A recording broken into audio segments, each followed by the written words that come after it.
Saudara-saudari yang terkasih, Minggu Advent ketiga disebut Gaudete, yaitu Minggu Sukacita, karena kedatangan Tuhan makin nyata, terlihat mata, dan makin dekat di hati kita.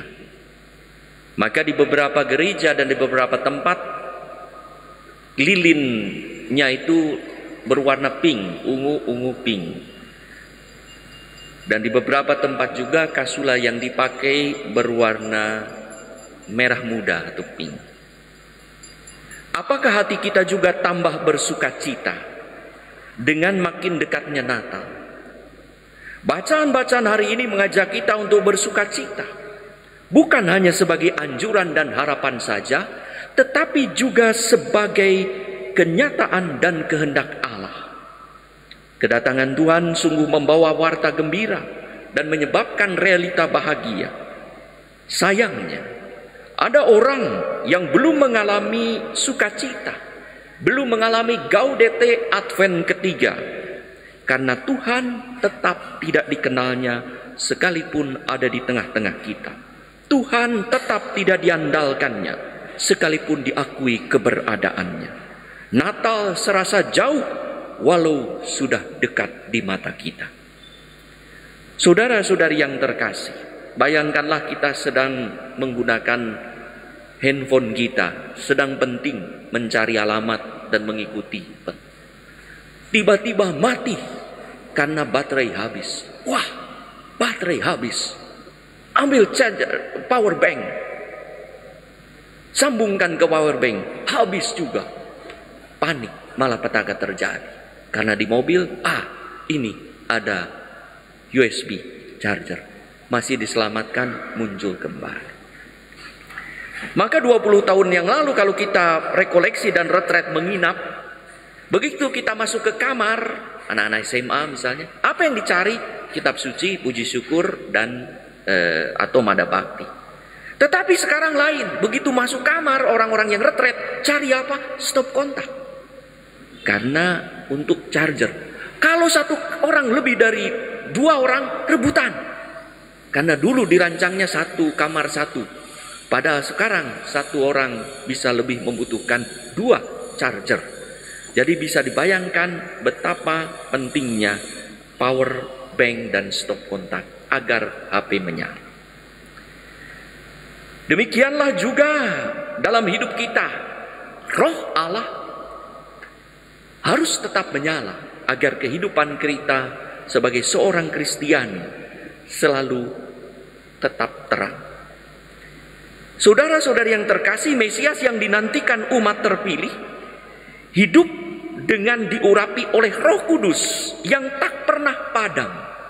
Seperti digambarkan Yesaya sebagai pribadi yang akan menyatakan kebenaran, yaitu menyampaikan kabar baik pada orang sengsara, pembebasan kepada tawanan, pemberitaan tahun rahmat, yaitu tahun pembebasan dari segala kesusahan dan penderitaan, yang salah diampuni, yang hutang dibebaskan, yang lapar mendapat makan, yang sakit disembuhkan, bahkan yang mati dibangkitkan. Yohanes yang penuh semangat membawa kabar gembira tentang kedatangan Mesias, dikira Mesias sendiri. Tetapi Yohanes memberi kesaksian dengan benar dan tegas menyatakan, ia bukanlah Mesias, tetapi orang yang diutus oleh Allah, suara yang menyiapkan kedatangan Tuhan. Ia membaptis dengan air sebagai tanda pertobatan, sehingga orang-orang siap menyambut kedatangan Mesias. Tetapi ternyata dia, Mesias yang ada di tengah-tengah mereka, tidak mereka kenal. Itulah yang akan membaptis dengan Roh Kudus, sebagaimana ditulis dalam Yohanes 1:33 ayat berikutnya.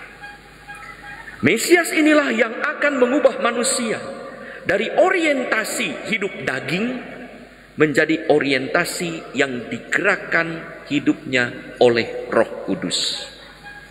Hidup dalam roh inilah yang ditekankan oleh Paulus di dalam bacaan kedua, yang membuat orang selalu bersukacita, berdoa, dan bersyukur.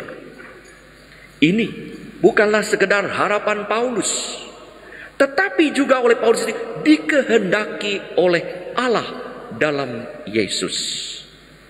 Roh yang dikaruniakan Allah harus dipelihara, diberi ruang VVIP, hingga kita mau dan mampu juga memberi ruang VVIP pada Yesus yang akan datang.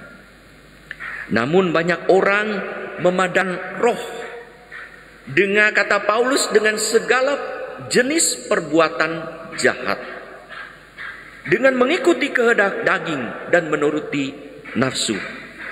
Itulah yang menyebabkan orang tidak bersukacita. Meskipun Tuhan hadir di hadapannya, tetapi tetap tidak dikenalnya. Tuhan ada di tengah-tengahnya, tetapi tidak diindahkannya. Tuhan ada di dekatnya, tetapi tidak dirasakannya. Tuhan bahkan dicari dan dinanti, tetapi Natal dilewatkan begitu saja tanpa persiapan memadai.